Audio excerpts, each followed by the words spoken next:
This article was first published in the tablet May 12, April 1980. You are dead and your life is hidden with Christ in God. It is generally recognized that the resurrection is the central mystery of the Christian faith, but the exact significance of this is not always realized. Jesus is said to have appeared after his death to his disciples and his tomb to have been found empty, but Christian faith does not rest on these stories. For those who believe, they may serve as sufficient evidence for the resurrection, but for those who do not believe, they will always be open to question. Christian faith rests on the transforming experience of the apostles, which enabled them to declare with St. Peter, "Let all the house of Israel know assuredly that God has made him Lord and Christ, this Jesus whom you crucified." It is the same for us today. To be a Christian is to believe that God raised Jesus from the dead and that he is now alive forevermore. The stories of the empty tomb and the appearances may serve us to confirm our faith, if rightly understood, but they are not the basis of it.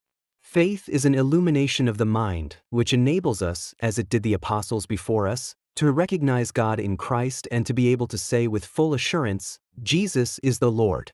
It is important to notice that the apostolic faith was expressed in these terms, not that Jesus was God, but that God raised him from the dead. The belief that Jesus was God, though no doubt implicit from the beginning, was a later development of theology. The danger of this mode of expression is that it tends to put Jesus on the side of God and not on the side of man.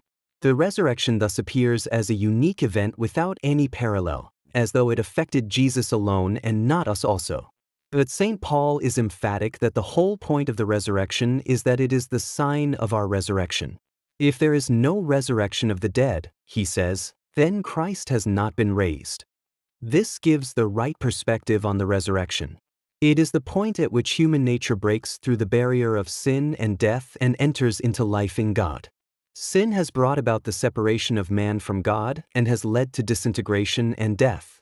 The resurrection is the sign of the reintegration of humanity and its restoration to immortality. The idea that man is created for immortality and that he must die if he wishes to live is found in almost all ancient religion. It is the central teaching of both Buddhism and Hinduism. According to the teaching of the Buddha, the life of man on this earth is characterized by impermanence, anicca, by sorrow, dukkha, or a radical unsatisfactoriness, and by insubstantiality, anatta, that is, an absence of any unchanging self or substance. The only way to salvation, that is to peace and happiness, is to die to this world and to the apparent self and to enter nirvana, the state which is beyond this world and free from its three characteristics. In Hinduism, no less than in Buddhism, the death of the ego, with its appetites and passions and desires, is no less demanded. This is illustrated by the story of the young man Nachiketas in the Katha Upanishad, who goes down to the realm of Yama, the god of death, to learn the secret of life beyond death. In modern times, it can be seen in the story of Ramana Maharshi, the great sage of South India, who underwent a kind of mystical death through which he came to realize the state beyond death. It is said that as a young man, studying in the American school in Madura, he suddenly had an overwhelming conviction that he was going to die, so he surrendered himself to death. He allowed his body to become stiff and stopped breathing, and then said to himself, "Now this body is dead, am I dead?" At that moment he underwent a mystical death and realized with complete conviction, "I am not this body, I am that eternal spirit, Atman." From that moment till his death in 1950 at the age of 70, he never ceased to be aware that he was not the body, but that eternal spirit.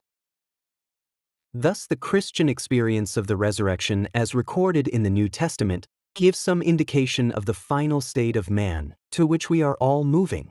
Yet we have always to acknowledge that we are in the presence of a mystery which is beyond our comprehension. The Buddha's reticence about the final state has a value for us. It teaches us to recognize the limitations of our knowledge.